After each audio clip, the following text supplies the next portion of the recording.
Hello, how are you? How was your weekend? Was it better than PSG's? I guess you'll find out later in this video. I'm Adrian and this is the weekend recap, and thanks for coming by once again for our weekly Monday upload, our weekly date together. Appreciate you. Let's go to La Liga. In Spain, Valencia got their first win since March 21st, a 6-match winless run that was finally snapped as they ended their skid against Real Valladolid with a 3-0 win. That was a massive 3 points for their survival bid. After Unai Emery and Villarreal beat Arsenal across two legs in the Europa League semi-finals, they fell 4-2 at home against Celta Vigo as they rested a couple of players, and a couple were injured as well. It was just a brutal first half as Villarreal fell behind 3-1 thanks to 2 penalties to Celta, and then a goal apiece in the second half ensured the score. Atletico and Barcelona tied 0-0, which, I'm sure many of you saw that result coming a mile away. Evenly matched game for Luis Suarez's return to Camp Nou, a return which saw Ter Stegen get frustrated with him when he knew his former teammate was trying to draw a penalty out of nothing. Barcelona with 2 dangerous chances coming in quick succession in the second half, first via Ileix Moriba and then a Messi free kick that Oblak saved, but as mentioned, 0-0 the final. Mr. Chip said on Twitter, Barcelona got a total of just a single point out of 12 from their 4 league matches against Real Madrid and Atletico combined, which is the least they have taken away from those two teams in a single La Liga season since 1964. So while they are doing pretty well against pretty much everyone else in the league, their form against the top sides, the top 2 sides, top 3 I guess you could say, which they are part of, could be the difference between winning the league and falling flat. Even just one win from those 4 matches would have made all the difference. And in the other potential title decider, Real Madrid versus Sevilla, Karim Benzema had a goal from a powerful header called back just 12 minutes in due to Odriozola's boot being a few centimeters offside. A shame because the execution of the header to sneak it in at the near post was technically pretty brilliant. But offside is offside in the VAR world. Later on, Sevilla had a brilliantly executed goal themselves, Rakitic gently nodding the ball into Fernando's path from a cross, and the Brazilians stepped around Casemiro and hammered it low past Courtois to give Sevilla the lead with Lopetegui in the stands, giving orders to the touchline via his AirPods. Hell yeah. In the second half, a well-worked attack that started with Benzema ended up with Cruz picking out Asensio in the box, and he slapped it past Bono to equalize. Well hit by Asensio, sneaking just inside the post, like Benzema's disallowed goal. No points for Vinicius, who bottled a brilliant chance from about, under 5 yards away from goal as he pulled it wide.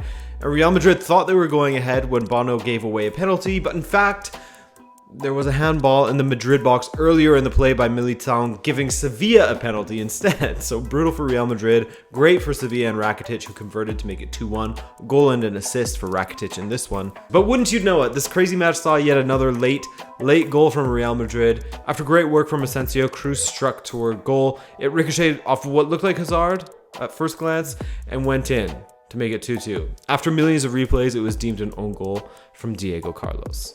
So what did that do for the title race? Atletico still have a 2-point lead while Real sit in second on 75 points. Barca also on 75 points, and Sevilla falling off with 71. At the bottom of the table, Eibar got an important win over Getafe to ensure they are still within touching distance of safety. The relegation battle is just as tight as at the top. Levante and Osasuna are almost safe on 39 points, but Huesca and Elche are technically within reach. If Valencia didn't win that match this weekend, they would be nervously looking over their shoulder. 1 point will ensure their safety. Getafe, on the other hand, as you can see, are very much looking over their shoulder nervously. Still all to play for at the bottom in Spain. Juve versus Milan, a big match with Champions League qualification defining points at stake. The first opportunity fell to Juve via Chiellini at the back post, in which he got it all wrong, unfortunately. All alone at the back and headed wide, unfortunate for him and Juve, as Milan grabbed hold of this match and never looked back after that. Juve were lifeless and without a plan once again. Mind you, Çalhanoğlu had scuffed a chance as well for Milan, which has unfortunately not come as a surprise based on recent form. But Brahim Diaz, however, had a decent match, scoring on the stroke of halftime to give Milan the lead, then winning a penalty in the second half. This is the first time I've really been impressed by Brahim Diaz. When Kessié had said penalty saved by Donnarumma, I figured, alright, we're going to see the classic scenario where a team misses an opportunity to build on their lead, only for the other team to come storming back and punish them, right? Nope. Not at all. As Tomori and Rebic added to Diaz's goal, the only downside in this match for Milan was no doubt Ibra going off injured, But even so, I imagine most Milan supporters were just overjoyed that they had finally gotten one over Juve. This was the first time that Milan had won away to Juve in about a decade, and the first time they had scored 3 or more goals in Turin since 2010.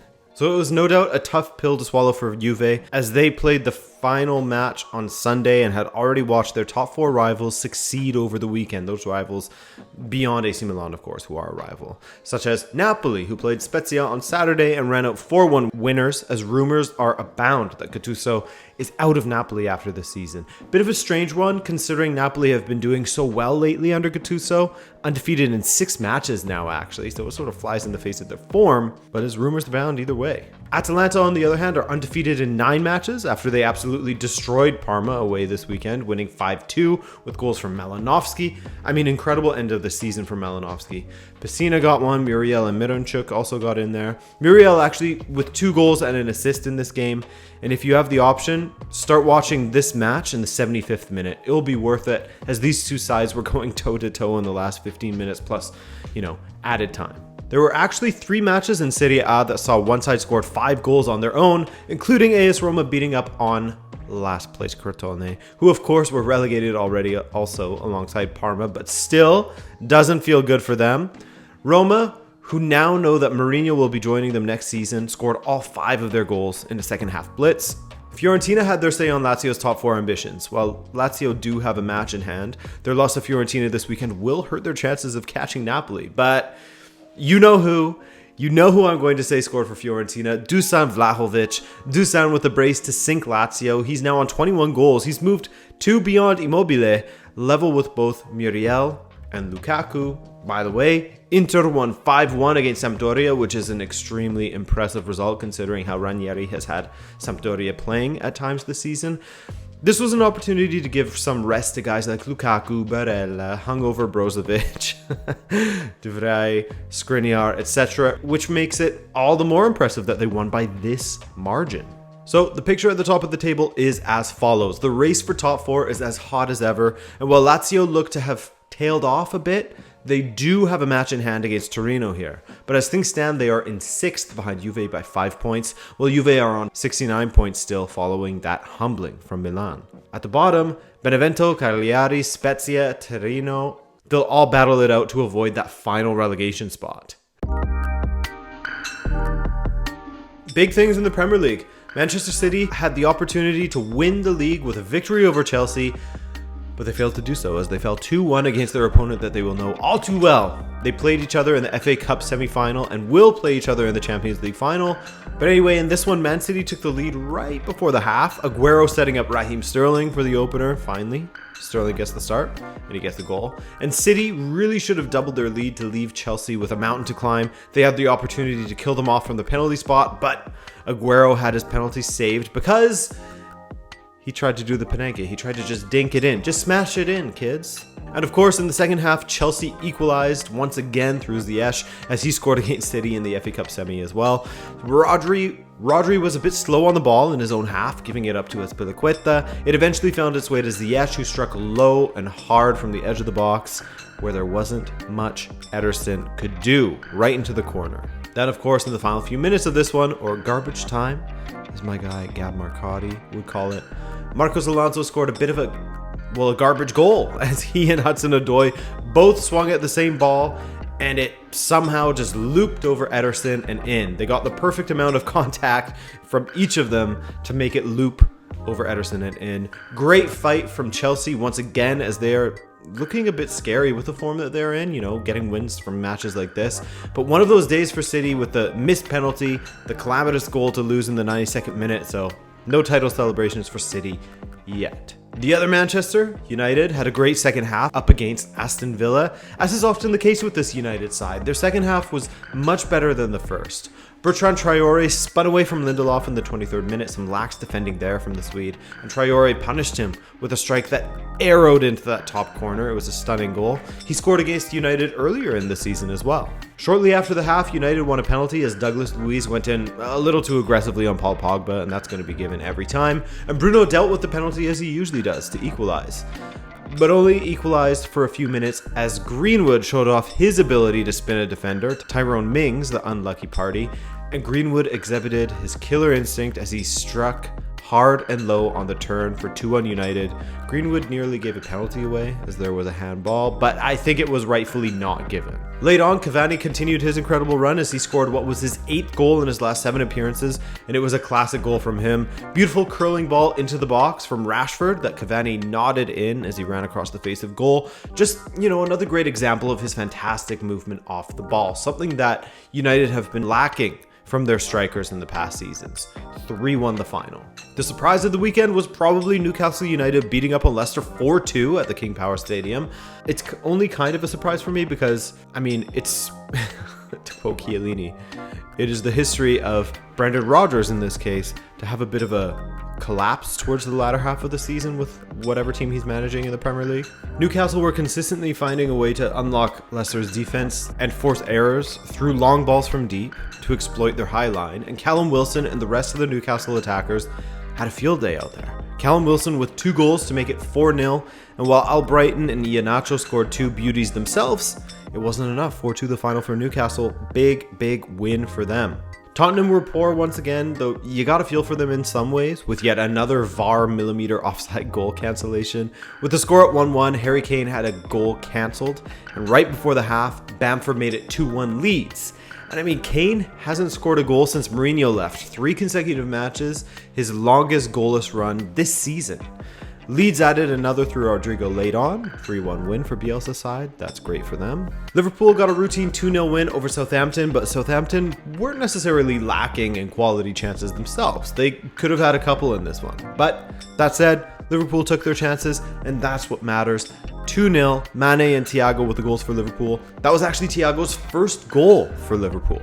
Let's look at the table as Everton got a huge win away to West Ham, which is always dangerous for them as Everton have a match in hand and could go level with West Ham on points if they win it. Arsenal beat West Brom 3-1 as they try to get over their disappointment of a season after getting eliminated from the Europa League. They sit firmly in 9th now. Liverpool in the Europa League places alongside West Ham. At the bottom, West Brom have been relegated. The first time Big Sam has been relegated, actually, and Fulham will need to beat Burnley today to make some ground on them. Fascinating fixture, actually. Bottom of the table, yes, but one that you should definitely take in if you can. The Bundesliga title race is now officially over mathematically as Bayern Munich absolutely destroyed Borussia Mönchengladbach 6-0 this weekend. 6-0! Oof. Lewandowski with a hat-trick once again. One of his goals was a stunner. And he also got an assist on Kingsley Coman's goal to make it 4-0 before halftime. What a beatdown for poor old Gladbach, man. And to make absolutely sure that this thing was dead, Leipzig's title bid was destroyed by Borussia Dortmund as they beat them 3-2 at home with Erling Haaland acting as a cheerleader for his side. The Haaland cam was truly a beautiful thing as he was out for this match. Jadon Sancho was incredible in the second half and ensured Dortmund got that 3-2 win over Leipzig. Big steps for them. Union Berlin had their Europa League chances dashed as they were trounced by Wolfsburg 3-0. Wolfsburg bouncing back from that loss against Borussia Dortmund last weekend. You gotta love to see that if you're Glasner. And Eintracht Frankfurt were held by Mainz. Mainz doing a big favor to Borussia Dortmund. And Mainz, in fact, have to get just 1 point from their next 2 matches to ensure they're safe. As you can see here, they are currently 5 points above the relegation playoff, while Schalke were relegated long ago. You can see that the final places are yet to be determined. Anyone from 17th to 12th could go down. Very tight in typical Bundesliga fashion. At the top, Bayern's gap was increased to 10 points while Dortmund jumped over Eintracht Frankfurt and into the Champions League qualification spots. Leverkusen are officially out of the Champions League contention as Gladbach are out of the Europa League contention as well. And just quickly now, the Liga title race took another turn this weekend. First of all, however, we had Lyon winning 4-1 over Lorient. Lyon dropped out of the title race weeks ago, but they are getting some big results toward the end of the season, again, after their faltering at one point a few weeks ago. That loss was detrimental to Lorient's season also, as they are just 1 point above the relegation playoff now. AS Monaco returned to winning as they beat Stade de Reims 1-0. Elliot Matazzo with the goal to ensure that they could mathematically win the league still if, quite a few results went their way. Lille, the leaders, faced what should be their toughest test in their final few matches as they went away to the Stade Bollaert de Lille to play against RC Lens, and they smashed it. Who else but Burak Yilmaz to score 2 more goals this season for Lille? What a story that is, man. 15 goals now at 35 years old in Ligue in a new league. He scored 6 in his last 5 matches with an assist also. Jonathan David scored as well. You love to see it. His 12th of the season for Lille as Lille won 3-0. Always going to be tough for Lens as they had Clément Michelin sent off in the 35th minute, much to the dismay, I'm sure, of PSG and the like. And finally, speaking of, really, the turn that was taken in the title race this weekend, PSG were held to 1-1 against Stade Rennais this weekend. Another match without Mbappe, and another match in which PSG struggled. Even with Neymar, they still struggled. I'm sure someone in the chat could prove me wrong, but I feel like PSG struggle more without Mbappe in the side than they do with Neymar out at the side. That draw means that Neymar and co are now 3 points behind Lille with 2 matches to go. A draw and a win for Lille would ensure that they are victorious and will win their first championship in a decade, if they do indeed pull it off. They have matches against Saint-Etienne and Angers to come. Not the easiest, but doable. PSG, they play Reims and Brest. And at the bottom of the table, Nîmes, Nantes, Lorient, Strasbourg, Bordeaux, and Brest are all scrapping it up to survive. Should be a thrilling finish there in Ligue 1. The next 2 match days will be played with all of the teams playing at the same time in the next 2 Sundays. And that's the end of this video, guys. Thanks again for coming through. I appreciate it greatly. No watch-alongs this week, but we'll have enough content to keep you entertained, that's for sure. So double check that you are subscribed for more videos throughout the week. My name is Adrian. This is Rabona TV. Have a great day. Ciao.